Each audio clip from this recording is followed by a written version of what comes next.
క్రైస్త lord. యేసుక్రీస్తు ప్రభువారి నామములో మీకు శుభములు కలుగునుగాక. ఈ దినం మన వాక్యాన్ని ధ్యానించుకునే ముందుగా ప్రార్థన చేసుకుందాం. మీరందరూ ప్రార్థనలో నాతో పాటు ఏకీభవించండి. మహాగణుడివి, మహోన్నతుడివి, సర్వాంతర్యామివి, సర్వసృష్టికర్తమైన మా ప్రభువా, మా దేవ, మా రక్షక, నీకు స్తోత్రాలు వందనాలు చెల్లిస్తున్నాం తండ్రి. అయ్యా, ఈ సమయంలో మాకు ఇచ్చిన ఈ ధన్యతను బట్టి నిన్ను ఆరాధించే భాగ్యాన్ని, నిన్ను కీర్తించే భాగ్యాన్ని, వాక్యాన్ని ధ్యానించే భాగ్యాన్ని మాకు ఇచ్చినందుకు నీకు కోటాను కోట్ల వందనములు స్తోత్రములు చెల్లిస్తున్నాం ప్రభువా. తండ్రి, ఈ సమయంలో ప్రభువా తండ్రి, అయ్యా, ఎవరైతే ప్రార్థనలో ఏకీభవిస్తున్నారో యేసుక్రీస్తు ప్రభువారి నామములో ప్రతి ఒక్కరూ కూడా తండ్రి, అయ్యా, వారి ప్రతి అవసరత కూడా నీ కృపా సమృద్ధిలోంచి తీర్చినందుకు నీకు వందనాలయ్యా. రక్షణ లేని బిడ్డలకు రక్షణ దయచేయండి అయ్యా. అయ్యా ప్రభా, ఏ పరిస్థితిలో ఉన్నారో ప్రభా తండ్రి నైనా, పాప బంధకాల నుంచి, శాప బంధకాల నుంచి, అప్పు బంధకాల నుంచి యేసుక్రీస్తు ప్రభువారి నామములో ప్రతి ఒక్కరు విడుదల పొందుకుందురుగాక. గర్భఫలం లేని వారు యేసుక్రీస్తు నామములో గర్భాన్ని పొందుకుందురుగాక. అయ్యా, ఈ సమయంలో తండ్రి ఏకీభవించి ప్రార్థిస్తున్న ప్రతి బిడ్డ అవసరత నీ కృపా సమృద్ధిలోంచి వారి యొక్క ప్రతి అవసరతను యేసుక్రీస్తు ప్రభువారి నామములో తీర్చబడునుగాక. రక్షణ లేని బిడ్డలు రక్షణ పొందుకుందురుగాక. అయ్యా, నీ వాక్యాన్ని ధ్యానిస్తూ ఉండగా వినే చెవి, గ్రహించే మనసు ప్రతి బిడ్డకు యేసుక్రీస్తు ప్రభువారి నామములో అనుగ్రహింపబడునుగాక. నీ మెండైన దీవెన ఆశీర్వాదాలతో మమ్మల్ని నింపి నీ పరలోక మర్మాలు నాకు బయలుపరిచి నాలో మీరుండి ప్రభువా మీరే పరిశుద్ధాత్మదేవ మాట్లాడి నైనా బిడ్డలను ఆకర్షించుకుని నీ ప్రేమతో నింపి బలపరచమని మా ప్రభువును రక్షకుడైన యేసుక్రీస్తు ప్రభువారి అతి శ్రేష్టమైన నామములో ఈ ప్రార్థన సమర్పిస్తున్నాను పరమ తండ్రి. Amen, amen. ఈ దిన మన వాక్యాంశము, మనము దేవుని పోలి నడుచుకునుట ఎలా అనగా ఈరోజు తెలుసుకుందాం. మనము దేవుని పిల్లలమని పిలువబడినట్లు అనగా మనము యోహాను సువార్త 1 యోహాను 3:1 చూద్దాం. మనము దేవుని పిల్లలమని పిలువబడినట్లు తండ్రి మనకు ఎట్టి ప్రేమ అనుగ్రహించెనో చూడుడి. మనము దేవుని పిల్లలమే. ఈ హేతువు చేత లోకం మనలను ఎరుగదు, ఏలయనగా అది ఆయనను ఎరుగలేదు. మనము దేవుని పిల్లలు అవడానికి తండ్రి అయిన దేవుడు మనకి ఆయన ప్రేమతో మనల్ని పిల్లలుగా చేసుకున్నాడు. కాబట్టి లోకము ఎరుగదు. ఎందుకు? యేసయ్యను ఎరగని వారు దేవుని ప్రేమను తెలుసుకోలేరు, విశ్వాసుల ప్రేమను కూడా తెలుసుకోలేరు. విశ్వాసులు ఆలోచనలు వేరుగా ఉంటాయి, అవిశ్వాసుల ఆలోచనలు వేరుగా ఉంటాయి. ఎందుకంటే విశ్వాసులు అనగా, దేవుని పిల్లలు అనగా ఎప్పుడవుతాము? యేసయ్యందు విశ్వాసం ఉంచడం ద్వారా మనము దేవుని పిల్లలమయ్యాము. కానీ మనం సొంతగా దేవుని పిల్లలం అవలేము. కాబట్టి ఆయన యొద్దకు రావడం ద్వారా, యేసయ్యందు విశ్వాసం ఉంచడం ద్వారా మనము దేవుని పిల్లలుగా మార్చబడడానికి యేసయ్య మనకి మధ్య వ్యక్తిగా ఉండి తండ్రి అయిన ప్రేమను మనకు చూపించి మనల్ని దేవుని పిల్లలుగా యేసయ్య చేసుకున్నాడు. కాబట్టి మనము యేసయ్యందు నిలకడగా, స్థిరముగా మనము తుది శ్వాస వరకు నిలిచి ఉండాలని దేవుని వాక్యం సెలవిస్తుంది. అయితే మనం చూద్దాము, యోహాను సువార్త 1:12-13 చూద్దాం. యోహాను సువార్త 1:12-13 చూద్దాం. తన్ను ఎందరు అంగీకరించారో వారందరికీ అనగా తన నామమందు విశ్వాసముంచిన వారికి దేవుని పిల్లలకుటకు ఆయన అధికారం అనుగ్రహించారు. తనను ఎంతమంది అంగీకరించారో, ఒకరు ఇద్దరని కాదు. అంగీకరించడం అనగా ఆయన యందు విశ్వాసం ఉంచడం, దేవుని కుమారుడని, యేసయ్య ఈ లోకానికి వచ్చాడని, మన పాపాల నుండి, శాపాల నుంచి విడిపిస్తాడని, ఆయన రక్తం ద్వారానే మనము నీతిమంతులుగా, పరిశుద్ధులుగా మార్చబడతామని మనము విశ్వసించడం ద్వారా, అంటే అంగీకరించడం ద్వారా మనము దేవుని పిల్లలమయ్యాము. ఎందరు అంగీకరించారో వారికి అందరికీ అనగా తన నామమందు విశ్వాసముంచిన వారందరికీ, ఒకరు ఇద్దరు కాదు. అక్కడ ఆయన నామమందు ఎవరైతే విశ్వాసం ఉంచుతారో అందరికీ కూడా ఆయన పిల్లలు అవ్వడానికి ఆయన పిల్లలకు అధికారాన్ని అనుగ్రహించాడు. తండ్రి పిల్లలు అవ్వడానికి మనకు అధికారం అనుగ్రహించాడు. అంటే ఒక తల్లి తండ్రికి పుట్టిన పిల్లలు తల్లిదండ్రుల ఆస్తికి కానీ దేనికైనా అధికారులు, ఆస్తికి హక్కుదారులు అవుతారు. అలాగే మన పరలోక రాజ్యానికి హక్కుదారులం అయ్యాం. ఆ అధికారాన్ని తండ్రి మనకి అనుగ్రహించాడు. అయితే వారు దేవుని వలన పుట్టినవారే కానీ రక్తము వలననైనను శరీరేచ్ఛల వలనైనను మనుష్యేచ్ఛల వలననైనను పుట్టినవారు కాదు. ఎలా అంట, దేవుని యందు ఎప్పుడైతే మనం విశ్వాసం ఇస్తామో, యేసుక్రీస్తునందు మనం ఎప్పుడైతే మనం అంగీకరిస్తామో, యేసు నామములోనే మనకు రక్షణని, యేసు నామము ద్వారానే, యేసు రక్తం ద్వారే మన పాపాలు శాపాలు కడగబడతాయని, పరలోక రాజ్యానికి చేర్చబడతాను మనం ఎప్పుడైతే విశ్వాసం ఉంచుతామో, మనము దేవుని పిల్లలమే కానీ ఇంకా మనము రక్త మాంసాలతో ఉన్నవారం కాదు అని ఇక్కడ రాయబడి ఉంది. యోహాను సువార్త 1:13 చూద్దాం. వారు దేవుని వలన పుట్టిన వారే కానీ, మనం ఎవరి వల్ల పుట్టాము? దేవుని వలన పుట్టిన వారమే కానీ రక్తము వలననైనను శరీరేచ్ఛల వలననైనను మనుష్యేచ్ఛల వలననైనను పుట్టినవారు కారు. ఎప్పుడైతే మనం దేవుని యందు విశ్వాసం ఉంచుతామో, మనం ఇంకా ఈ లోక సంబంధం కాదు. ఈ లోకంలో ఉన్నంతకాలం మన శరీరంలో రక్తం ఉంటుంది, మాంసం ఉంటుంది. కానీ రక్తంతో మాంసంతో ఉన్నవారితో మనము పోలిన వారము కాము. దేవుడు మనల్ని ఏర్పరచుకున్నాడు కాబట్టి మనం ఇక మీదట దేవుని పిల్లలం అయిపోయాం కాబట్టి మనం ఇక మీదట లోక సంబంధం కాదు. శరీరము రక్తంతో ఉన్నటువంటి వారితో సమానంగా మనం జీవించం. ఎందుకంటే మనలో ఉన్నవాడు లోకములో ఉన్నవాడి కన్నా గొప్పవాడు. అనగా మనలో దేవుని ఆత్మనిచ్చాడు. ఈ శరీర సంబంధమైనటువంటి కోరికల నుంచి, తలంపుల నుంచి, దుష్ట తలంపుల నుంచి, అన్నిటి నుంచి కూడా మనల్ని విడిపించి మనల్ని పవిత్రులుగా, పరిశుద్ధులుగా, నీతిమంతులుగా చేసుకున్నాడు. కాబట్టి దేవుని ఆత్మను మనలో ఉంచాడు కాబట్టి మనము దేవుని పిల్లలమయ్యాము. దేవునికి మనము రక్త మాంసం లేని వారముగా దేవుని ఆత్మతో నింపబడి ఉన్నామని దీనికి అర్థం వస్తుంది.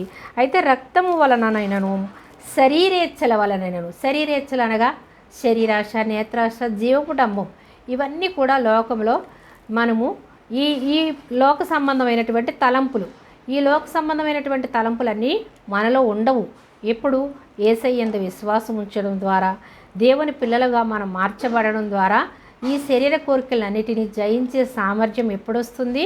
పరిశుద్ధాత్మ దేవుడు మనలో ఉన్నప్పుడు, మనము పరిశుద్ధముగా జీవించినప్పుడు, మనము ఆయన పిల్లలముగా అయినప్పుడు మనం అన్నిటిని కూడా జయిస్తాం. ఈ శరీర కోరికలన్నిటినీ జయిస్తాం. శరీరేచ్ఛల వలననైనను మనుష్యేచ్ఛల వలనైనను పుట్టిన వారం కారు.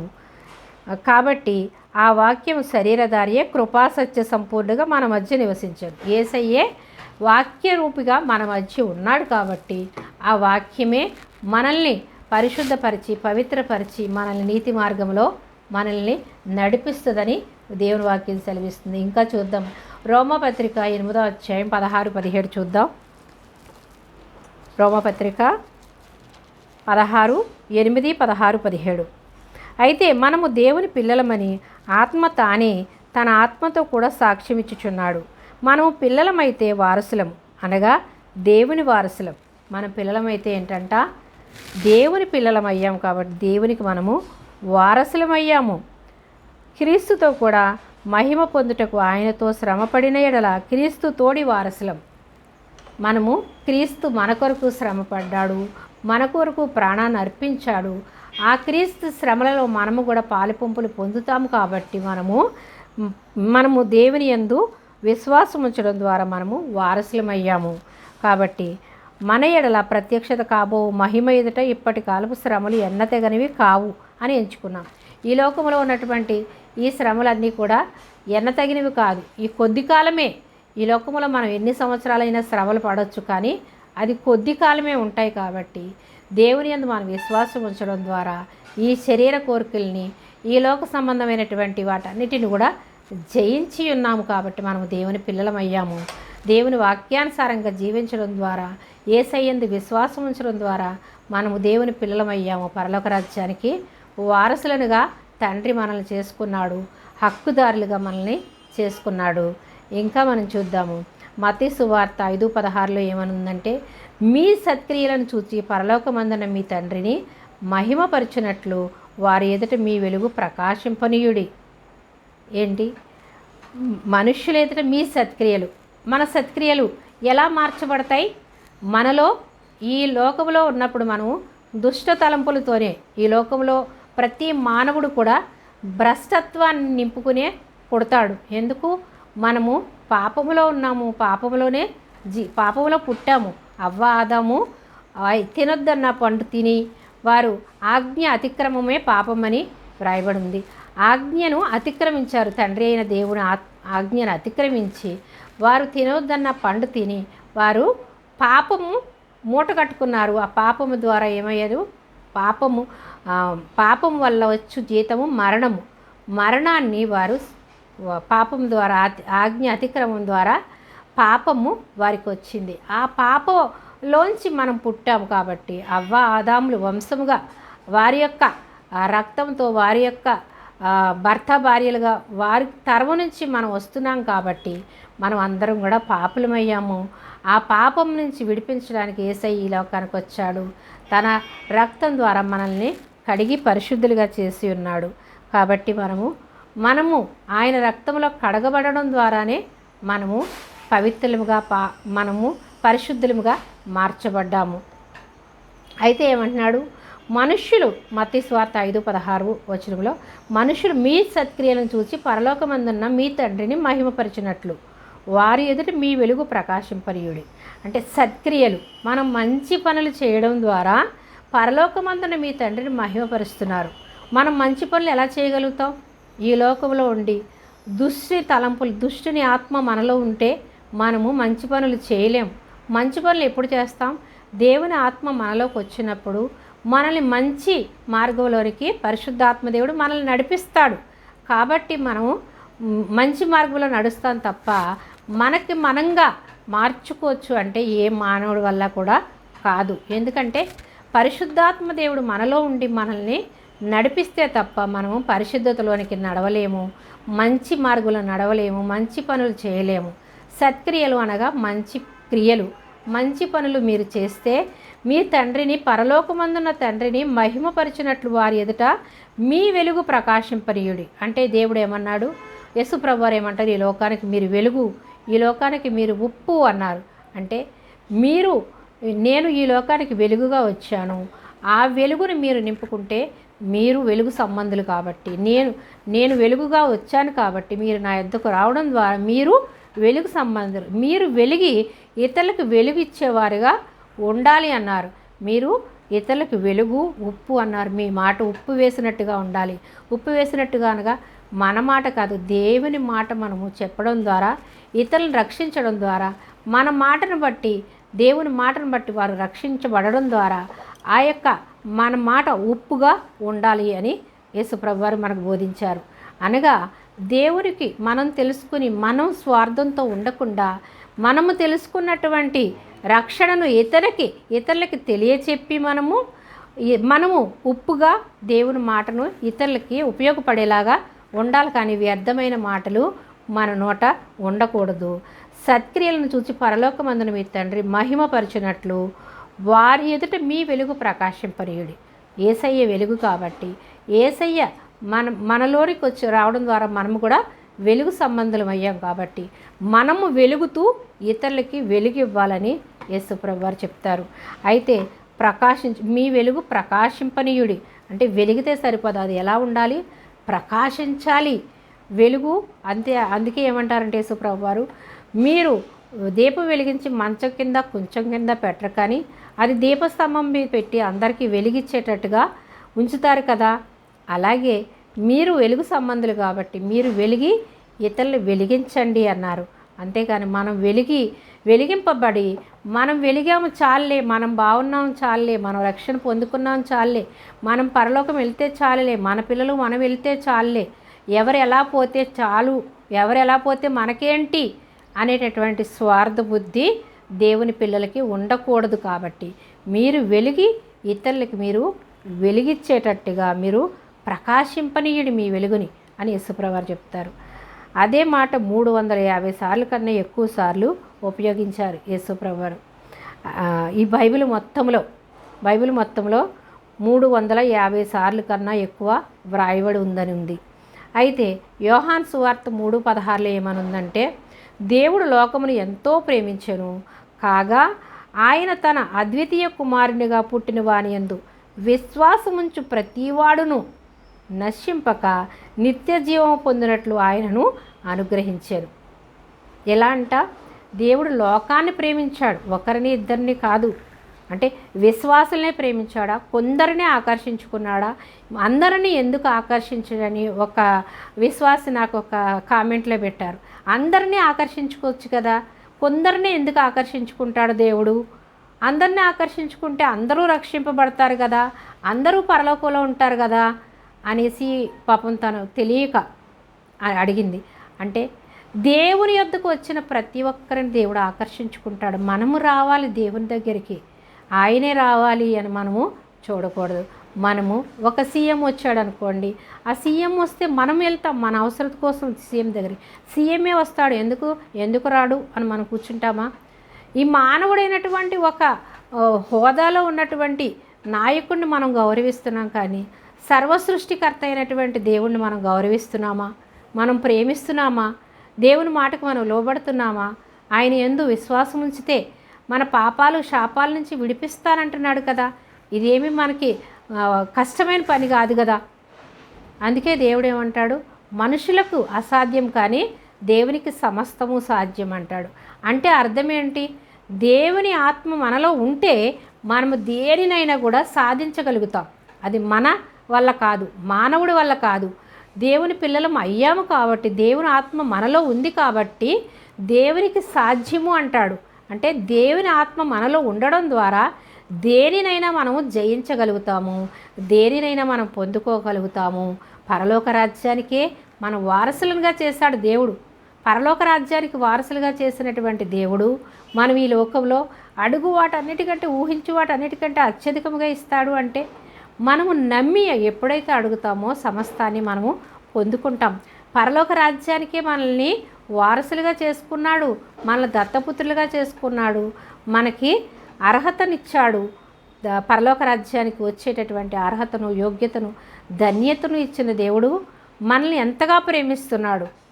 మనల్ని ప్రేమిస్తున్నాడు కాబట్టి మనము ఇతరులను ప్రేమించాలి. దేవుని ప్రేమ మనలో ఉన్నప్పుడే మనం ఇతరులను ప్రేమిస్తాం. దేవుడు మనల్ని ప్రేమించాడు కాబట్టి మనము ప్రేమ ఏంటో తెలుసుకోగలిగాం, లేదంటే మనకి ప్రేమ ఏంటో కూడా తెలియకపోయేది. దేవుడు అంతగా మనల్ని ప్రేమిస్తున్నాడు. దేవుడు లోకమును ప్రేమించాను, ఎంతో ప్రేమించాను అంటున్నాడు. దేవుడు లోకాన్ని కొంచెం కాదు, ఎంతో ప్రేమించాడు. లోకం అనగా మనుషులే. లోకం అంటే మట్టి కాదు, లోకం అంటే మనుషులు అని ఒక పాఠం కూడా ఉంటుంది. అయితే ఈ లోకంలో మట్టి కాదు ఉన్నది, మనుష్యులున్నాం. మనుష్యులు ప్రేమిస్తున్నాడు, లోకాన్ని ప్రేమిస్తున్నాడు అనగా మనుష్యుల్ని ప్రేమిస్తున్నాడు. కాగా ఆయన అద్వితీయ కుమారుడు, తండ్రి అయినటువంటి అద్వితీయ కుమారుడు ఎవరు? యేసయ్య. ఏకైక కుమారుడు, అద్వితీయ కుమారుడిగా పుట్టిన వానియందు. ఎలా పుట్టాడు? మరియ ద్వారా ఈ లోకంలో మానవ రూపము మన కొరకు దాల్చాడు. మన కొరకు, మనతో పాటు జీవించాలంటే అతనికి ఒక శరీరం కావాలి కాబట్టి మరియమ్మ గర్భంలో, తన కన్యక గర్భంలో పరిశుద్ధాత్మ ప్రేరేపణతో, పరిశుద్ధాత్మ ద్వారా, ఆత్మ ద్వారా ఆయన గర్భంలో ధరించి కుమారుడిగా ఈ లోకానికి మన కొరకు పుట్టాడు. పుట్టిన వాని యందు, కుమారునిగా పుట్టిన వాని యందు విశ్వాసముంచు. ఆయన యందు ఏముండాలి? ఆయన యందు మనం చేయాల్సింది ఏం లేదు, విశ్వాసం ఉంచడమే. యేసయ్య ఈ లోకానికి మన కొరకు వచ్చాడు, మన పాపాల నుంచి, శాపాల నుంచి విడిపించడానికి వచ్చాడు, మనల్ని పరలోక రాజ్యానికి వారసులుగా చేయడానికి వచ్చాడు, తండ్రి రాజ్యంలో తనతో పాటు ఉండడానికి ఈ లోకానికి వచ్చి మనల్ని ఎంతగా ప్రేమించాడు అని మనం ఎప్పుడైతే నమ్మడం అనగా, విశ్వాసం అనగా నమ్మడం, ఆయన యందు నమ్మకం ఉంచడం ద్వారా ప్రతివాడు, ఆయన యందు విశ్వాసం ఉంచిన ప్రతివాడు కూడా నశింపక నిత్య జీవాన్ని పొందునట్లు ఆయనను అనుగ్రహించారు. నశింపక, ఏ ఒక్కరు కూడా నశించుకోవడం ఆయనకి ఇష్టం లేదు. ఆయన యందు విశ్వాసం ఉంచి ప్రతివాడును నశింపక నిత్య జీవం పొందినట్లు ఆయనను అనుగ్రహించారు. ఎవ్వరూ నశించిపోవడం ఆయనకి ఇష్టం లేదు. ఆయన యందు విశ్వాసం ఉంచడం ద్వారా ఎవరూ నశింపకుండా నిత్య జీవాన్ని పొందుటకు ఆయన మనకు అనుగ్రహించాడు. మన కొరకు ఈ లోకానికి యేసయ్య వచ్చాడు. ఆయన స్వార్థంతో రాలేదు. ఆయన మన కొరకు, మన పాపాల నుంచి విడిపించటానికి ఆయన మరణిస్తాడని తెలిసి కూడా వచ్చాడు. ఆయన తప్పించుకోవచ్చు కదా, ఆయన దేవుడు కుమారుడు అయితే ఎందుకు సిలువేయబడ్డారు అనేసి అవి విశ్వాసంలో లేనివారు, దేవుడు అంటే తెలియనివారు, దేవుని ప్రేమ తెలియనివారు అంటూ ఉంటారు. అందుకే ఇక్కడ ఏం రాయబడి ఉంది? యోహాను సువార్త 1:3 ఒకసారి చూద్దాం. 3:1 ఏముందంటే, మనము దేవుని పిల్లలమని పిలువబడినట్లు తండ్రి మనకు ఎట్టి ప్రేమను అనుగ్రహించినో చూడండి, మనము దేవుని పిల్లలమే, ఈ హేతువు చేత లోకం మనలను ఎరగదు. అంటే దేవుని ప్రేమను ఎరిగిన వారు ప్రశ్నిస్తారు. దేవుని ప్రేమను ఎరిగిన వారు ఎవరు కూడా ప్రశ్నించలేరు. ఎందుకంటే ఆయన పరిశుద్ధాత్మదేవుడు సమస్తము కూడా బయలుపరుస్తాడు. ఆయన ప్రేమ ఏంటో, ఆయన ఎందుకు వచ్చాడో, ఆయన ఎందుకు మరణించాల్సి వచ్చిందో అనేది ప్రతీది కూడా పరిశుద్ధాత్మదేవుడు దేవుని యందు విశ్వాసం ఉంచిన ప్రతి ఒక్కరికి కూడా దేవుడు బయలుపరుస్తాడు. కాబట్టి వారు ప్రశ్నించరు. ఎవరైతే ప్రశ్నిస్తున్నారు అంటే వారు దేవుని ప్రేమను రుచి చూడలేదు కాబట్టి, వాళ్ళు దేవునిని ఎరుగలేదు కాబట్టి వాళ్ళు దేవుని ప్రేమను తెలుసుకోలేరు. అలాగే విశ్వాసుల ప్రేమను కూడా తెలుసుకోలేరు. విశ్వాసులైనటువంటి వారు దేవుని ప్రేమను రుచి చూశారు కాబట్టి దేవుని కొరకు మరణించడానికి కూడా వెనుకాడరు. అయితే యేసుప్రభు వారి శిష్యులు 12 మంది శిష్యులు కూడా ప్రాణత్యాగాలు చేశారు దేవుని సువార్త కోసం. వాళ్ళు సజీవ యాగంగా యేసుప్రభు వారిలాగే అనేక రకాలుగా హింసింపబడి వాళ్ళు మరణిస్తారు. అంతేకాని వాళ్ళకు వాళ్ళుగా చనిపోలేదు. యేసు ప్రభువు కోసం, సువార్త పని కోసం వాళ్ళు ఎన్నో హింసలు భరించి యేసు ప్రభువు కోసం మరణించారు. ఎందుకు? దేవుని ప్రేమను వాళ్ళు రుచి చూశారు, దేవునితో నడిచారు. వాళ్ళు స్వయంగా ఆయన ఈ లోకానికి ఎందుకు వచ్చాడో, ఆయన ఎలా జీవించాడో, ఆయన ప్రేమను వాళ్ళు రుచి చూశారు కాబట్టి దేవుని కోసం మరణించడానికి కూడా వాళ్ళు వెనుకాడలేదు. 12 మంది శిష్యులు కూడా దేవుని కొరకు మరణించారు, త్యాగం చేశారు. మేము చనిపోయినా చనిపోతాం కానీ ఈ సువార్త పనిని మాత్రం మేము ఆపు చేయము అని వాళ్ళు తుది శ్వాస వరకు కూడా దేవుని సువార్త ప్రకటించి దేవుని కొరకే మరణిస్తారు. పౌలు గారైతే బ్రతుకుడు క్రీస్తే చావైతే మేలు అంటారు. అంటే బ్రతికితే నేను దేవుని సువార్త ప్రకటిస్తాను, చనిపోతే ఆయన రాజ్యంలో ఆయనతో పాటు ఉంటాను అనేటటువంటి దృఢమైన విశ్వాసంతో ఆయన సువార్త ప్రకటించారు. అయితే తన కుమారుని మనకి ఎలా ఇచ్చాడు? మన కొరకు తన కుమారుని ఇచ్చేశాడు. తన అద్వితీయ కుమారుని మన కొరకు ఇచ్చాడు. తన ప్రాణాన్ని మన కొరకు అర్పించాడు, తన రక్తాన్ని మన కొరకు కార్చాడు. ఆయన యందు విశ్వాసం ఉంచితే చాలు అంటున్నాడు. మనం ఏమీ కష్టపడిన అవసరం లేదు. ఆయన యందు విశ్వాసం ఉంచితే చాలు, మనం పరలోక రాజ్యానికి వారసులం అవుతాము. మనలో ఉన్న దుర్నీతిని అంతటిని తొలగిస్తాడు, దుష్టత్వాన్ని అంతటిని తొలగిస్తాడు. ఆయన ఆత్మచేత నింపుతాడు, ఆయన శక్తి చేత నింపుతాడు అని మనం యోహాను సువార్త 3:16 చూసాం. అలాగే రోమపత్రిక 5:8 ఏమనుందంటే, అయితే దేవుడు మన ఎడల తన ప్రేమను వెల్లడిపరచుచున్నాడు. ఎట్లనగా మనం ఇంకనూ పాపులమై ఉండగానే క్రీస్తు మన కొరకు చనిపోయాడు. మనం పాపులంగానే ఉన్నాం, మనము మారిపోలేదు. పరిశుద్ధులుగా మారకుండానే మనం ఇంకా పాపులంగా ఉండగానే ఆయన మరణించాడు. అంటే ఆయన మరణించడం ద్వారానే మన పాపాలు క్షమించబడతాయి. కాబట్టి మనం ఇంకా పాపులంగా ఉండగానే ఆయన సిలువలో మరణించాడు. ఆయన మరణించడం ద్వారా, ఆయన రక్తం కార్చడం ద్వారానే మన పాపాలు క్షమించబడ్డాయి, మన శాపాలను విడిపింపబడ్డాయి. కాబట్టి మన పరలోక రాజ్యానికి వారసులు అయ్యాం. మనం నీతివంతులుగా అయ్యాక ఆయన మరణించలేదు, మనం పాపులుగా ఉండగానే ఆయన మరణించాడు. అందుకే ఏమంటూ ఉంటారంటే, నేను మారిన తర్వాత, నేను త్రాగుడు మారిన తర్వాత, లేదా నేను పాపాన్ని విడిచిపెట్టిన తర్వాత, నేను ఈ సిగరెట్ కాలుస్తున్నాను, లేదా ఈ మందు తాగుతున్నాను, లేదా నేను ఈ వ్యభిచార పాపంలో ఉన్నాను, వీటన్నిటి నుంచి విడిపింపబడిన తర్వాత దేవుడి దగ్గరికి వస్తాను అంటారు. అది ఏ మానవుడి వల్ల కూడా కాదు. బానిసత్వాన్ని విడిపించడానికి, ఏ బానిసత్వంలో ఉన్నప్పటికి కూడా ఆయన విడిపించడానికి వచ్చాడు. పాప బానిసత్వం నుంచి, శాప బానిసత్వం నుంచి, ఈ లోకంలో అనేకమైన వ్యసనాల నుంచి ఆయన విడిపించడానికి వచ్చాడు. కాబట్టి ప్రభువా నేను పాపిని, నన్ను క్షమించు, నా పాపాలను శాపాలను విడిపించడానికి యేసయ్య ఈ లోకానికి నువ్వు వచ్చావు అని ఎవరైతే విశ్వాసం ఉంచి ఆయన దగ్గరకు వచ్చి ప్రార్థిస్తారో వాళ్ళని విడిపించడానికి శక్తిమంతుడు. అందుకే లోకాన్ని ప్రేమించాడు, ఆయన యొద్దకు వచ్చి వారిని ఆయన ఎంత మాత్రం కూడా త్రోసివేయడని దేవుని వాక్యం సెలవిస్తుంది. అయితే ఆయన అద్వితీయ కుమారుడిగా పుట్టిన వారి యందు విశ్వాసం ఉంచడం ద్వారా వారిని నశించకుండా నిత్య రాజ్యానికి వారసులుగా చేస్తాడు. కాబట్టి ఏ ఒక్కరు కూడా వాళ్ళగా ఎవరు కూడా పాపం నుంచి విడుదల పొందుకోలేరు. యేసయ్య దగ్గరికి రావడం ద్వారానే మనము పాపాల నుంచి విడుదల పొందుకుంటాము. ఆయన ఆత్మతో మనల్ని నింపి మనలో ఉన్న దుర్నీతిని అంతటిని తొలగించగల శక్తిమంతుడు. కాబట్టి ఆయన దగ్గరికి రావాలి. ఎవరైనా ఆయన దగ్గరికి వస్తే ప్రతి ఒక్కరి పాపాలు శాపాలు కూడా విడిపించగల శక్తిమంతుడు, సామర్థ్యం గల దేవుడు. కాబట్టి ఆయన యందు మనము విశ్వాసం ఉంచాలి, మారుమనసు పొందుకోవాలి, రక్షణ పొందుకోవాలి. ఆయన ఎప్పుడు వచ్చినప్పుడు కూడా మనం సిద్ధపడి ఆయన రాజ్యంలో ఉంటామనేటటువంటి నిరీక్షణ కలిగి మనం జీవించాలి. అయితే మత్తయి సువార్త 5:8 అంటే కొండ మీద ప్రసంగంలో ఏమని చెప్తున్నారంటే, హృదయ శుద్ధి కలవారు ధన్యులు, వారు దేవునిని చూచెదరు. హృదయ శుద్ధి ఎలా వస్తుంది? మన హృదయంలో కల్మషంతో నింపబడినటువంటి హృదయాన్ని పెట్టాడు ఎవరు? అపవాది తలంపులతోనే ఈ మానవుడు ఈ లోకంలో పుడతాడు, ఈ లోకంలో జీవిస్తాడు. రక్త మాంసములతో ఉన్న ప్రతి ఒక్కరిలో కూడా దుష్టత్వము నింపబడి ఉంటుంది. ఎంత మంచి పనులు చేసినా మనం మంచివారము అనుకుంటాం, కానీ మన వల్ల కాదు. మనం మంచివారిగా మారలేము. ఎప్పుడు మంచివారిగా మార్చబడతాము? హృదయ శుద్ధి కలవారు ధన్యులు, వారు దేవుని చూచెదరు అనగా మన హృదయాన్ని శుద్ధి చేసుకోవాలి. ఎలా శుద్ధి చేసుకోవాలి? పరిశుద్ధాత్మ దేవుడు మనలోనికి వచ్చినప్పుడే మన హృదయము శుద్ధి అవుతుంది.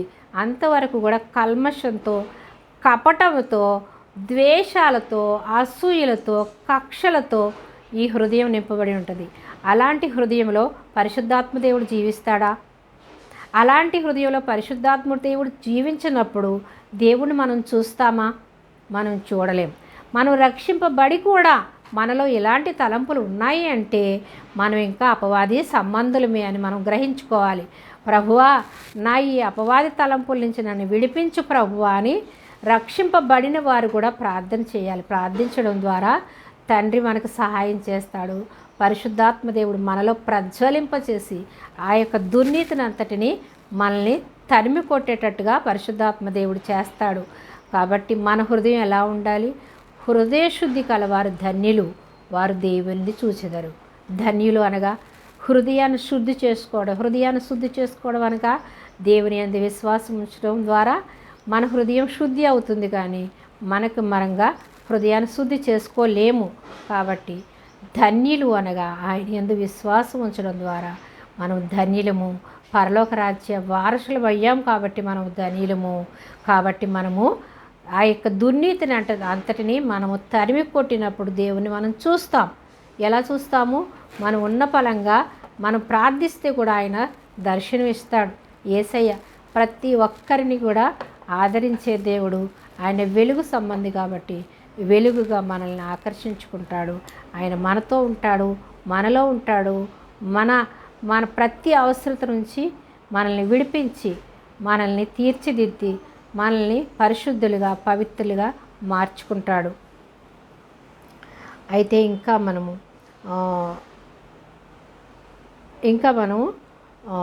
1 యోహాను 4:8 చూద్దాం. 1 యోహాను 4:8 చూద్దాము. దేవుడు ప్రేమ స్వరూపి, ప్రేమ లేనివాడు దేవునిని ఎరుగడు. ఎవరు? దేవుడు ప్రేమ స్వరూపి. అయితే ప్రేమ లేనివాడు దేవుడిని ఎరగడు. ప్రేమ లేనివాడు అనగా దేవుడు ప్రేమామయుడు. కాబట్టి దేవుడు మనలో ఉంటే మనము దేవుని ప్రేమిస్తేనే, అందుకే ఇతరులని ప్రేమించగలరు అని దేవుని వాక్యం సెలవిస్తుంది. దేవుని ప్రేమించే వాళ్ళే ఇతరులని ప్రేమించగలుగుతారు. దేవుని ప్రేమను మనము ఎరగకపోతే ఇతరులను మనము ప్రేమించలేము. దేవుడు ఎవరంట? ప్రేమ స్వరూపి. 1 యోహాను 4:8 దేవుడు ప్రేమ స్వరూపి, ప్రేమ లేనివాడు దేవునిని ఎరుగడు. అంటే ప్రేమించేవాడే దేవుని దగ్గరికి వస్తాడు. మనము ఆయన ద్వారా జీవించినట్లు దేవుడు తన అద్వితీయ కుమారుని లోకంలోనికి పంపించాను. మనము ఆయన ద్వారా జీవించినట్లు ఆయన ద్వారా జీవించాలంటే ఆయన యందు విశ్వాసం ఉంచడం ద్వారా మనకి నిత్య జీవాన్ని ఇస్తాడు. అందుకే యేసయ్య నేనే మార్గము సత్యము జీవము అంటాడు. అంటే ఆయన జీవాన్ని మనలో ఉంచుతాడు. మనకున్నటువంటి ఈ పాపములో ఉన్నాం కాబట్టి ఈ పాపములో జీవిస్తే మనము మరణానికి అర్హులం, అనగా మనము నిత్య నరకాగ్నికి అర్హులమైనటువంటి మనల్ని దేవుడు మనల్ని తప్పించి నిత్య జీవాన్ని మనకిచ్చాడు. అంటే చనిపోయిన తర్వాత మనము నిత్యము కూడా నరకాగ్నిలో ఉండవలసిన వారము కానీ మనల్ని ఏం చేశాడు? నిత్య జీవాన్ని ఇచ్చాడు. నరకం నుంచి మనల్ని తప్పించాడు. ఎవరి ద్వారా? యేసయ్య ద్వారా. యేసయ్య యందు విశ్వాసం ఉంచడం ద్వారా నిత్య నరకాగ్నికి అర్హులమైనటువంటి మనల్ని మన పరలోక రాజ్యానికి అర్హులనుగా చేశాడు. ప్రేమస్వరూపి అయినటువంటి దేవుడు మనల్ని అంతగా ప్రేమిస్తున్నాడు. దేవుని ప్రేమించిన వాడు ఇతరులు కూడా ప్రేమించలేము. ఆయన ప్రేమస్వరూపి కాబట్టి ప్రేమస్వరూపి, ప్రేమ లేనివాడు దేవునిని ఎరుగడు. మనము ఆయన ద్వారా జీవించినట్లు దేవుడు తన అద్వితీయ కుమారుని లోకంలోనికి పంపాడు. దీని వలన దేవుడు మన యందుంచిన ప్రేమ ప్రత్యక్షపరచబడెను. దీనివలన ఏంటంట? మన ఎడలో ఉన్నటువంటి ప్రేమ ప్రత్యక్షపరచబరిచాడు. ఎలా? యేసయ్య రావడం ద్వారా క్రియరూపంగా చూపించాడు. దేవుడు ప్రేమించాను అని చెప్పేసి విడిచిపెట్టలేదు. ఆయనకు ప్రేమకు ప్రతిరూపంగా ఆయన కుమారుడైన అద్వితీయ కుమారుని లోకానికి పంపించి ఆయన ప్రేమ ద్వారా మన పాపాల నుంచి విడిపించడానికి తన అద్వితీయ కుమారుడు క్రియారూపంగా మనకి సిలువలో ప్రాణాన్ని పెట్టి ఆయన రక్తం ద్వారా మనల్ని కడిగి పరిశుద్ధులుగా చేసి పరలోక రాజ్య వారసులుగా చేసి ఉన్నాడు. కాబట్టి మనము ఆయన వారసులం అయ్యాము, కానీ మన మంచిని బట్టి కాదు. అయితే 1 యోహాను 2:28 చూద్దాము. 2:28 ఏముందంటే, కాబట్టి చిన్నపిల్లలారా ఆయన ప్రత్యక్షమగునప్పుడు ఆయన రాకడ యందు మనము ఆయన ఎదుట సిగ్గుపడక ధైర్యం కలిగి ఉన్నట్లు మీరు ఆయన యందు నిలిచి ఉండుడి. ఏంటంట? చిన్నపిల్లలారా అనగా చిన్నపిల్లలని కాదు, అక్కడ యేసు ప్రభు నందు ఏ వయసులో దేవుని యందు విశ్వాసం ఉంచిన దేవుడు, పరమ తండ్రి అయినటువంటి దేవుడు పిల్లలుగానే చూస్తాడు. మనల్ని ముదిమి వచ్చే వరకు ఎత్తుకుని నిన్ను ముద్దాడే దేవుడని దేవుని వాక్యం సెలవిస్తుంది.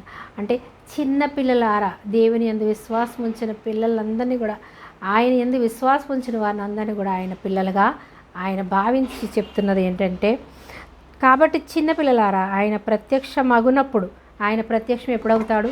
2వ రాకడలో. ఎలా అయితే కన్య గర్భాన్ని చిన్న కుమారుడిగా, పసిబాలుడుగా ఈ లోకానికి వచ్చి ఆయన మన కొరకు సిలువలో 33.5 సంవత్సరాలు ఈ లోకంలో జీవించి సిలువలో మరణించి ప్రాణాన్ని పెట్టి పరలోకానికి ఎలాగైతే ఎత్తబడ్డాడో అలాగే మళ్ళీ తిరిగి ఆయన రానే ఉన్నాడు. కాబట్టి ఆయన ప్రత్యక్షమగునప్పుడు, అంటే 2వ రాకడలో ఆయన మళ్ళీ ప్రత్యక్షమవుతాడు ఈ లోకానికి ప్రత్యక్షమగునప్పుడు ఆయన రాకడ యందు, ఆయన రాకడ 2వ రాకడలో ఆయన మళ్ళీ తిరిగి రానే ఉన్నాడు. తిరిగి రానే ఉన్నప్పుడు మనం ఎలా ఉంటాం? మహిమ శరీరాన్ని దాల్చుకుంటాం. ఆయన రాకడ యందు మనము ఆయన ఎదుట సిగ్గుపడక, ఆయన ఎదుట మనము సిగ్గుపడవద్దు. ఈ లోకంలో ఏంటంటే ఇది చివరి జాతి వాళ్ళ మతం, అది క్రైస్తవుల మతము, అది ఒక మార్గము కాదు, మతం అని ఈ అపవాది ఏం చేశాడు? ముద్రించేశాడు. అదే అంధకారంలో ఈ లోకం అంతా కూడా చిక్కుకొని ఉంది. ఎవరైతే భయపడతారో, ధైర్యముగా ఎవరు ఉండరో వాళ్ళు పరలోక రాజ్యానికి వారసులు కారు. ఏమంటున్నాడు? మనము ఆయన ఎదుట సిగ్గుపడక, యేసయ్యను కలిగినందుకు సిగ్గుపడొద్దు, ఆయన కలిగి ఉన్నందుకే మనము గర్వించాలి. ఈ లోకంలో దేనిని బట్టి మనం అతిశయించకుండా యేసయ్యను కలిగి ఉన్నందుకే మనం అతిశయించాలి, గర్వించాలి. యేసయ్యని కలిగి ఉన్నాము, పరలోక రాజ్య పౌరుషత్వాన్ని పొందుకున్నాము, దేవుని రాజ్యంలో దేవునితో పాటు మనం ఉంటాము అనేటటువంటి నిరీక్షణ, పట్టుదల మనకు ఉంది. కాబట్టి మనము దానిని బట్టి గర్వించాలి. కానీ ఈ లోకంలో మనకి ధనం ఉందని, లేదా కార్లు ఉన్నాయని, బిల్డింగ్లు ఉన్నాయని, పొలాలు ఉన్నాయని, లేదా చదువు ఉందని, లేదా మంచి ఉద్యోగం ఉందని, దీనిని బట్టి కాదు మనం గర్వించేది. ఇవన్నీ కూడా ఒక నిమిషపాటులో విడిచిపెట్టి మనం వెళ్ళిపోవాలి దేవుని దగ్గరికి. ఇవన్నీ విడిచిపెట్టి వెళ్తే ఎక్కడికి వెళ్తాము అనేటటువంటి నిరీక్షణ ఎవరికి ఉంటుంది? రక్షింపబడిన విశ్వాసికి మాత్రమే ఉంటుంది. కాబట్టి మనం అందరం కూడా యేసయ్యను కలిగి ఉన్నందుకు మనం గర్వించాలి కానీ సిగ్గుపడవద్దు అంటున్నాడు యోహాన్ గారు రాసినటువంటి పత్రికలో. ఏమంటున్నాడంటే యోహాన్ రాసిన పత్రిక 2వ అధ్యాయము 28వ వచనంలో, కాబట్టి చిన్నపిల్లలారా ఆయన ప్రత్యక్షమగునప్పుడు ఆయన రాకడ యందు మనము ఆయన ఎదుట సిగ్గుపడక ధైర్యం కలిగి ఉండాలి. ఎలా ఉండాలి? సిగ్గుపడకుండా మనము ధైర్యం కలిగి ఉండాలి. ఆయన ఎప్పుడొచ్చినా మనం ఎత్తబడతాము. ఈ లోకంలో చులకన శ్రమలను బట్టి మీరు భయపడకండి అంటున్నాడు. చులకన శ్రమలు అంటే కొద్ది కాలం ఉంటాయి ఈ శ్రమలు, కానీ యుగ యుగాలు తరతరాలు ఉండేది మనం దేవుని రాజ్యంలోనే. ఇక్కడ ఎన్నో సంవత్సరాలు ఒక్క నిమిషం లాంటిది ఈ లోకంలో మన జీవితం. కాబట్టి ఈ చులకని శ్రమలు చూసి మీరు భయపడకండి, మీరు ధైర్యంగా ఉండండి. సిగ్గుపడక ధైర్యం కలిగి ఉండినట్లు మీరు ఆయన యందు నిలిచి ఉండడి. ఈ ధైర్యం కలిగి మనం ఏం చేయాలంట? మీరు ఆయన యందు నిలిచి ఉండాలి. మనం స్థిరత్వం కలిగి ఉండాలి. స్థిరత్వాన్ని విడిచిపెట్టకూడదు. ఏదో శ్రమలు వచ్చాయి, కష్టాలు వచ్చాయి, అయ్యో నేను ఈ దేవుడిని నమ్ముకున్న తర్వాత నాకు ఎన్ని శ్రమలే, అయ్యో నేను దీనివల్ల నేను ఎన్నో అవమానాలు భరిస్తున్నానని మనము దేవుని విడిచిపెడితే ఏమవుతాము? నిత్యము యుగ యుగాలు తరతరాలు నిత్య నరకాగ్నిలో ఉంటాం. ఈ కొద్ది కాలము ఈ చులకన శ్రమలను మనం సహించలేకపోతే యుగ యుగాలు తరతరాలు నిత్య నరకాగ్నిలో మనం ఉండాలి. కాబట్టి ఈ శ్రమలన్నీ కూడా మనకి నిమిషము లాంటివి. కాబట్టి ఈ లోక శ్రమలను చూసి మనం భయపడకుండా స్థిరముగా ధైర్యముగా మీరు నిలిచి ఉండండి అని యోహాన్ గారు రాస్తున్నారు. ఆయన నీతిమంతుడని మీరు ఎరిగి ఉన్న ఎడల నీతిని జరిగించే ప్రతివాడును ఆయన మూలముగా పుట్టినవాడే. నీతిని జరిగించే ప్రతివాడు కూడా ఎవరి మూలం పుట్టారంట? యేసు ప్రభు వారి ద్వారా మనం పుట్టిన వారమని ఎరుగుదుము. నీతిమంతుడని ఎరిగి ఆయన నీతిమంతుడని ఎరిగి ఉన్న ఎడల నీతి జరిగించు ప్రతివాడు. నీతి జరిగించడం అనగా యేసయ్యందు విశ్వాసం ఉంచడం ద్వారా మనము నీతిని జరిగించేవాళ్ళం. అనగా నీతిమంతుడు యేసయ్య. ఆయన నీతి మార్గములో అనగా ఆయన యందు విశ్వాసం ఉంచి ఆయన వాక్యానికి లోబడి దేవుని చిత్తానికి మనము లోబడి జీవిస్తేనే నీతిని మనము జరిగించిన వారం. నీతిని జరిగించు ప్రతివాడు కూడా ఆయన మూలముగా పుట్టినవాడుని ఎరుగుదాము. ఎవరి ద్వారా? యేసయ్య ద్వారా పుట్టి ఉన్నాము. యేసయ్య రక్తంలో కడగబడి ఉన్నాము. పరలోక రాజ్యానికి వారసులుగా మనం చేయబడ్డాము. కాబట్టి మనము ఇక మీదట ఈ లోక సంబంధులు కాదు, మనం ఈ లోకానికి దేవుడు వేరు చేశాడు. కాబట్టి ఈ శరీరంతో మనం ఉన్నప్పటికీ కూడా మనము దేవుని సంబంధులం. మనము మన శరీరంలో ఏముంటుంది? ఆయన రక్తం ప్రవహిస్తుంది. ఆయన అవయవాలు అంటున్నాడు. సంఘం అనగా ఆయన అవయవాలు. ఆయన సంఘానికి శిరస్సు క్రీస్తు అయినప్పుడు మనం అందరం కూడా ఆయనలో అవయవాలు అనగా ఆయనలో మనం అంటకట్టబడిన తీగల వలె ఉండాలి అని దేవుని వాక్యం సెలవిస్తుంది. అయితే యోహాను సువార్త 15వ అధ్యాయం 4వ వచనాన్ని చూద్దాం. యోహాను సువార్త 15వ అధ్యాయం 4వ వచనం. అయితే నా యందు నిలిచి ఉండడి, మీ యందు నేనును నిలిచి ఉందును. దేవుని యందు మనం ఎప్పుడైతే నిలిచి ఉంటామో ఆయన మన యందు నిలిచి ఉంటాడు. తీగ ద్రాక్షావల్లిలో నిలిచి ఉంటేనే కానీ తనంతట తానే ఎలాగూ ఫలింపదో అలాగే నా యందు నిలిచి ఉంటేనే కానీ మీరును ఫలింపరు. తీగ ఎలా ఉంటుంది? ద్రాక్ష చెట్టులో తీగ ఉంటుంది. ఆ తీగ ద్రాక్ష చెట్టులో అంటగట్టుబడి ఉన్నప్పుడే ఆ తీగ ఫలిస్తుంది. ఆ తీగ నరికి పాడేసినప్పుడు ఏమవుతుంది? వేరైపోద్ది, ఎండిపోద్ది. అందుకని మనం ఎలా ఉండాలి? క్రీస్తులో అవయవాలుగా ఉండాలి. క్రీస్తులో మనం అంటగట్టబడి ఉండాలి. క్రీస్తు ఆ యొక్క తీగ కాబట్టి, ఆ తీగ భూమిలో నాటబడి ఉంది కాబట్టి మనం ఎలా ఉండాలి? ఆ తీగలో మనం అంటగట్టబడి ఉన్నప్పుడే మనం ఫలిస్తాం. ఆయనకు వేరైపోయిన ఎడల మనం ఏమవుతాము? ఎండిపోయిన తీగని ఏం చేస్తారు? ఆ పనివారు తీసుకెళ్ళి అగ్నిలో కాల్చివేస్తారు. అలాగే మనం క్రీస్తుకు వేరుగా ఉన్నామంటే మనము ఎండిపోయిన స్థితిలో ఉంటాము. అనగా మనము ఆయన యందు విశ్వాసం ఉంచకుండా ఈ లోకంతో కలిసిపోయి ఈ లోకంతో మనం జీవిస్తే ఏమవుతాము? ఎండిపోయిన స్థితిలో మనం ఉన్నప్పుడు మనం తీసుకెళ్ళి ఆ యొక్క దేవదూతలు ఏం చేస్తాయి? నరకాగ్నిలో వేసేస్తాయి. ఆ నరకాగ్నిలో వేసినప్పుడు అక్కడ ఎలా ఉంటుంది? నిత్యము మండుతూ అగ్ని ఆరదు, పురుగు చావదనుంది. ఒక్కసారి మరణించిన ఏ మానవుడు కూడా మళ్ళీ మరణించడు. ఒక్కసారి మరణించినటువంటి వారు దేవునిలో ఉంటే నిత్య జీవాన్ని పొందుకుని దేవునితో పాటు జీవిస్తాము. లేదా మనం ఈ లోకంలో ఉన్న ఎడల మనము ఎండిపోయిన స్థితిలో ఉండి మనము మరణిస్తే నిత్య నరకాగ్నిలో మనము యుగయుగాలు తరతరాలు అగ్నిలో కాలుతూ ఉంటారని దేవుని వాక్యం సెలవిస్తుంది. కాబట్టి ఈ సువార్త ఎందుకు ప్రకటింపబడుతుంది? నిత్య నరకాగ్ని నుంచి తప్పించడానికి యేసయ్య ఈ లోకానికి వచ్చాడు.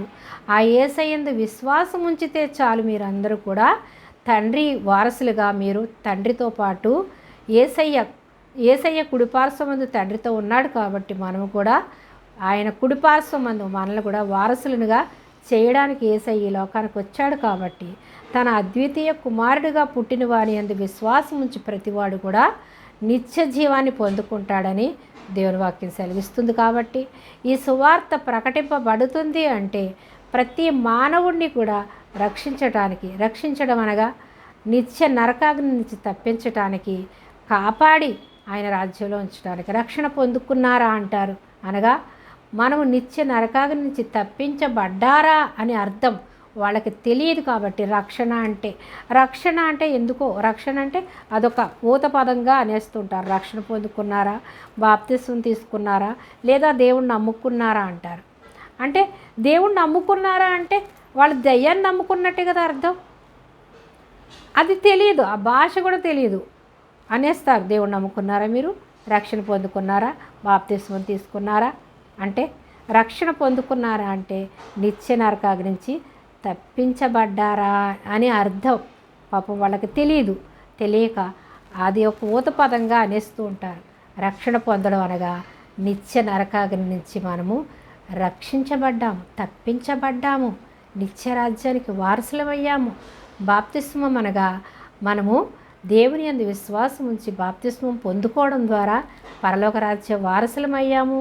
ఈ లోక పాపం అంటకుండా పరిశుద్ధాత్మతో నింపబడి మనము ఈ లోక అపవిత్రతనంతటిని మనం వదిలించుకొని పరిశుద్ధాత్మ ద్వారా పరిశుద్ధులుగా జీవించే ధన్యత దేవుడు మనకిస్తాడు. కాబట్టి మనము దేవునిలో ఫలించాలి అంటే ఆయన ద్రాక్ష చెట్టు అయినటువంటి యేసయ్యలో మనము అంటగట్టబడిన వారుగా మనము నిలిచి ఉండాలి. నిలిచి ఉంటే మనము ఇప్పుడు కూడా ఫలిస్తాము. ఇంకా చూద్దాం. యోహాను సువార్త 15:4 చూసుకున్నాం మనము. తీగ ద్రాక్షవల్లిలో నిలిచి ఉంటేనే కానీ తనంతట తానే ఎలాగూ ఫలింపదో, అలాగే నా యందు నిలిచి ఉంటేనే కానీ మీరును ఫలింపరు. ద్రాక్షవల్లిని నేను, మీరు తీగలు. ద్రాక్షవల్లి ఎవరు? యేసయ్య. మనమెవరము? తీగలము. మీరు ఎవడు? తీగలు. మీరు ఎవడు నా యందు నిలిచిండునో, నేను ఎవని యందు నిలిచిండునో వాడు బహుగా ఫలించును. అంటే దేవునిలో మనం ఉండడం ద్వారా మనం ఏం చేస్తాము? ఆయన మనలోకి వస్తాడు. ఆయన దగ్గరికి మనం రావడం ద్వారా ఆయన మనలోకి వస్తాడు. అప్పుడు మనం ఎలా ఉంటాం? బహుగా ఫలిస్తాం. ఈ లోకంలో ఫలిస్తాము, పరలోక రాజ్యంలో మనము ఫలాలను పొందుకుంటాము, వరాలను పొందుకుంటాము, అభిషేకాన్ని పొందుకుంటాము. ఈ లోకంలో స్వస్థత వరాలు, ఆత్మ ఫలాలు, ఆత్మ అభిషేకంతో నింపబడతాము. ఆయన చేసిన అద్భుతాలు, ఆశ్చర్యకార్యాలు చేసే ధన్యత మనకు అనుగ్రహిస్తాడు. బహుగా ఫలిస్తారు అనగా పరలోకంలో మనం ఫలాలు పొందుకుంటాము. ఈ లోకంలో ఆత్మ ఫలాలను ఫలించడం ద్వారా మనం ఆత్మ వరాలను పొందుకుంటాము. అందుకే మనము విశ్వాసం ఉంచి మనము పలికినా ప్రార్థించినా తప్పకుండా దేవుడు అద్భుతాలు ఆశ్చర్యకార్యాలు చేస్తారు. ఎవరికైనా అస్వస్థతగా ఉన్నప్పుడు మనం యేసుక్రీస్తు నామములో స్వస్థత కలుగునుగా కానీ మనము ప్రవచించినప్పుడు అక్కడ స్వస్థత కలుగుతుంది. ఎందుకంటే దేవుని ఆత్మ మనలో ఉంచాడు. కాబట్టి మనము పలికినప్పుడు అక్కడ అద్భుతము యేసయ్య చేస్తాడు. మనము అందరిలాంటి మనుషులమే, కానీ యేసయ్యందు విశ్వాసం ఉంచడం ద్వారా మనము దేవుని పిల్లలమయ్యాము. కాబట్టి మనము పలికినప్పుడు దేవుడు అక్కడ కార్యం జరిగిస్తాడు. స్వస్థత కార్యాలు, అద్భుత కార్యాలు, ఆశ్చర్య కార్యాలు, అనేకమైన కార్యాలు దేవుడు జరిగిస్తాడు. అందుకే మనం ఏ అవసరతలో ఉన్నా యేసయ్య దగ్గరకు వస్తే మనము యేసయ్య దగ్గరకు వచ్చి మన పాపాలు శాపాలు ఆయన ఎదుట మనం ఒప్పుకున్నప్పుడు మనల్ని క్షమించి మన పరిశుద్ధులుగా నీతిమంతులుగా చేసి నిత్యరాజ్యానికి వారసులనుగా దేవుడు చేస్తాడు. దేవుని పిల్లలం అవడం ఎలా అయ్యాము? ఆయన యందు విశ్వాసం ఉంచడం ద్వారా, ఆయన యందు విశ్వాసం ఎలా ఉంచుతాము? వినుట ద్వారా విశ్వాసం అని ఉంది. అంటే దేవుని వాక్యాన్ని వింటే మనకి విశ్వాసం వస్తుంది. దేవుని వాక్యాన్ని చదివితే ఆయన పరిశుద్ధాత్మ శక్తితో మనల్ని నింపుతాడు. ఆయన యందు విశ్వాసం ఉంచితేనే ఆయన దగ్గరికి వస్తాం. ఆయన యందు విశ్వాసం ఉంచితేనే మనం బైబిల్ కొంటాము. ఆయన యందు విశ్వాసం ఉంచితేనే బైబిల్ చదువుతాము. ఆయన యందు విశ్వాసం ఉంచితేనే ప్రార్థన చేయించుకుంటాము. మనము ప్రార్థన రానప్పుడు దైవ సేవకుల ద్వారా లేదా ఆ యొక్క సంఘ పెద్దల ద్వారా మనం ప్రార్థన చేయించుకుంటాము. తర్వాత దేవుడు మనల్ని అభిషేకించుకొని మనకే ప్రార్థనా శక్తితో దేవుడు నింపుతాడు. ఆయన దగ్గరికి రావాలి. మొదటిగా మనం ఆయన దగ్గరికి వస్తే సమస్తము ఆయన అనుగ్రహించగల శక్తిమంతుడు, సామర్థ్యం గల దేవుడు. మనం చేసే తప్పల్లా ఏంటంటే ఆయన దగ్గరికి రాకుండా మనం తప్పించుకుని తిరుగుతున్నాం. తప్పించుకుని తిప్పేది ఎవరు? దురాత్మ. మనలో ఉండి దేవుని దగ్గరికి రాకుండా మనల్ని దూరంగా తీసుకెళ్ళిపోతూ ఉంటాడు. కాబట్టి మనం ఏం చేయాలి? దేవుని దగ్గరికి రావాలి, దేవుని మాటలు వినాలి, దేవుని ఆత్మను నింపుకోవాలి. మనలో ఉన్న దుష్టత్వాన్ని అంతటిని తొలగించుకుని దేవుని ఆత్మతో నింపబడి అందరూ కూడా పరలోక రాజ్య వారసులుగా చేర్చబడాలి అనేదే దేవుని చిత్తము, దేవుని ప్రణాళిక. కాబట్టి మనము ఆయనలో అంటగట్టబడిన తీగల వలె ఆయన దగ్గర ఉందాము, ఆయనతో ఉందాము. ఆయనలో నిలిచి ఉంటే మనము ఆయనలో ఉంటే ఆయన మనలోకి వస్తాడు. ఆయన మనల్ని ఇంకా బహుగా ఫలించేటట్టుగా, ఫలభరితమైన జీవితాన్ని జీవించేటట్టుగా మనల్ని చేస్తాడు. కాబట్టి మనము ఆయన దగ్గరికి రావాలి. ఆయన మన దగ్గరికి రావాలని మనం ఎదురు చూస్తూ మన సమయాన్ని వృధా చేసుకుంటే మనకి మరణం ఎప్పుడొస్తుందో తెలియదు. కాబట్టి మనకిచ్చిన సమయాన్ని మనం సద్వినియోగం చేసుకుందాం. మనకిచ్చిన సమయం చాలా విలువైంది. ఏదైనా తిరిగి తీసుకోవచ్చు, కానీ పోయిన ఒక్క నిమిషాన్ని కూడా మనం వెనక్కి మళ్ళీ తీసుకోలేము. కాబట్టి మనకిచ్చిన సమయాన్ని సద్వినియోగం చేసుకుని వినుట ద్వారా విశ్వాసాన్ని గ్రహించి విని విశ్వాసంలో బలపడి ఆలస్యం చేయకుండా ఆయన యందు విశ్వాసం ఉంచి మారుమనసు పొంది రక్షణ పొందుకొని ఆయనతో పాటు పరలోక రాజ్య వారసులుగా ఉండాలి అనేదే దేవుని చిత్తము, దేవుని ప్రణాళిక. ఈ సువార్త ప్రకటించడం అనేది కూడా అందరూ రక్షింపబడాలి, అందరూ దేవుని రాజ్యంలో ఉండాలి అనేటటువంటి ఒక దేవుని యందు ప్రేమతో, దేవుని ప్రేమను కలిగి ఆయన ప్రేమను రుచి చూసి ఇతరులకి తెలియపరుస్తున్నాను. కాబట్టి మీరు విని విశ్వాసం ఉంచి మారుమనసు పొందుకుని రక్షణ పొంది ఆయనతో పాటు మీరు ఉండాలని మనస్ఫూర్తిగా మిమ్మల్ని అందరినీ వేడుకుంటున్నాను. ఈ యొక్క వాక్యాన్ని విన్న ప్రతి ఒక్కరు కూడా మీరు ప్రార్థనలో ఏకీభవించి ఆయన దీవెనలు, ఆయన ఆశీర్వాదాలు పొందుకోండి. మహాగణుడివి, మహోన్నతుడివి, సర్వాంతర్యామివి, సర్వసృష్టికర్తమైన మా ప్రభువా, మా దేవా, మా రక్షకానికి స్తోత్రాలు. అయ్యా ప్రభా, నీ పిల్లలుగా మమ్మల్ని చేసుకున్నావయ్యా. ఎలా అయ్యా ప్రభా, నీ యందు విశ్వాసం ఉంచడం ద్వారా మమ్మల్ని నీ పిల్లలుగా చేసుకున్నావు తండ్రి. అయ్యా, మాలో ఉన్న దుర్నీతినంతటిని తొలగించి నీ పరిశుద్ధాత్మ శక్తితో నింపి నీ రాజ్య వారసులుగా చేసుకున్నావు తండ్రి. అయ్యా, విన్న వాక్యం ద్వారా అనేక మంది విశ్వాసం ఉంచినట్లు నూరంతలుగా నాయన విత్తబడిన వాక్యం ఫలించనుగాక. అయ్యా ప్రభా తండ్రి, నైనా తండ్రి, రోడ్డు పక్క పడినటువంటి విత్తనాల వలె పక్షులు ఎత్తుపోయే విధంగా ఉండకుండా విత్తబడిన వాక్యం నూరంతలుగా ఫలించి అనేక హృదయాలలో ప్రభు తండ్రి అయ్యా నూరంతలుగా ఫలించి మారు మనసు రక్షణ పొందుకున్నట్లు ఫలింప చేయండి ప్రభువానికి స్తోత్రాలు తండ్రి. అయ్యానికి వందనాలు. పరిశుద్ధాత్మదేవ మీరే వాళ్ళని ఆకర్షించుకుని అయ్యా నీ పరలోక రాజ్య వారసులుగా చేసుకోండి. అయ్యా నీకు స్తోత్రాలు. నీ ఆత్మశక్తి చేత నింపండి ప్రభువా. నీ పరలోక వరాలతో, ఫలాలతో, దీవెళ్లతో, ఆశీర్వాదాలతో, ఐశ్వర్యంతో నన్ను విన్న ప్రతి ఒక్కరిని నింపి నీ పరలోక రాజ్య వారసులుగా చేసుకున్నందుకు నీకు వందనాలు చెల్లిస్తూ సమస్త మహిమ, ఘనత, ప్రభావములు మీరే పొందుకోమని నజరేయుడైన యేసుక్రీస్తు ప్రభువారి అతి శ్రేష్టమైన నామములో ఈ ప్రార్థన సమర్పిస్తున్నాను పరమ తండ్రి. Amen, amen. Praise the Lord. వాక్యాన్ని విన్న ప్రతి ఒక్కరు కూడా మీరు విశ్వసించి మారుమనసు రక్షణ పొందుకుని మీరు విశ్వాసంలో బలపడుతూ మీరు పొందుకున్నటువంటి మేళ్లను, దీవెనలను ఇతరులకు మీరు పంచేవారుగా ఉండాలని మనస్ఫూర్తిగా కోరుకుంటున్నాను. దేవుడు ప్రేమామయుడు కాబట్టి ఆయన ప్రేమను మనం పొందుకున్నాం కాబట్టి మనము ఇతరులని ప్రేమించేవారుగా అయ్యాం. కానీ మనం గొప్పవారమని కాదు, ఆయన ప్రేమించాడు కాబట్టి మనం రక్షింపబడ్డాము, ఆయన రాజ్య వారసులుగా అయ్యాం కాబట్టి, ఆయన ప్రేమామయుడు కాబట్టి ఆయన ప్రేమను మనం పొందుకొని ఇతరులకి మీ వెలుగు ప్రకాశింపనీయండి అన్నాడు. మీ సత్క్రియలను ఇతరులకి చూపించండి. అప్పుడు ఏంటంటే పరలోకమందున్న తండ్రి ఆనందిస్తాడు. పరలోకమందున్న తండ్రిని ఆనందపరిచేవారిగా మనమందరూ ఉందాము. విన్న వాక్యాన్ని మీ యొక్క సహోదరులకి అలాగే మీ రక్త సంబంధికులకి షేర్ చేసి అనేక మందికి దేవుని వాక్యంలో పాలుపంపులు పొందుకునే విధంగా అందరూ మారుమనసు రక్షణ పొందుకుని పరలోక రాజ్య వారసులుగా ఉండే విధంగా మీ వంతు ప్రయత్నం మీరు చేసి మీ సువార్త పనిలో పాలుపంపులు పొందుకుంటే బడా నమ్మకమైన దాసురాల అనిపించుకునే ధన్యత మనం అందరం పొందుకుని అందరము దేవుని రాజ్యంలో ఉందాం. Praise the lord. మరొక వాక్యంతో మళ్ళీ కలిసేంతవరకు దేవుని కృప మనందరికీ తోడైండునుగాక.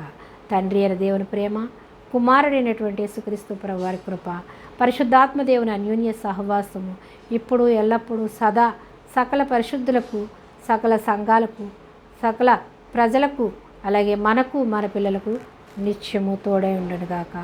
ఆమేన్. Praise the lord.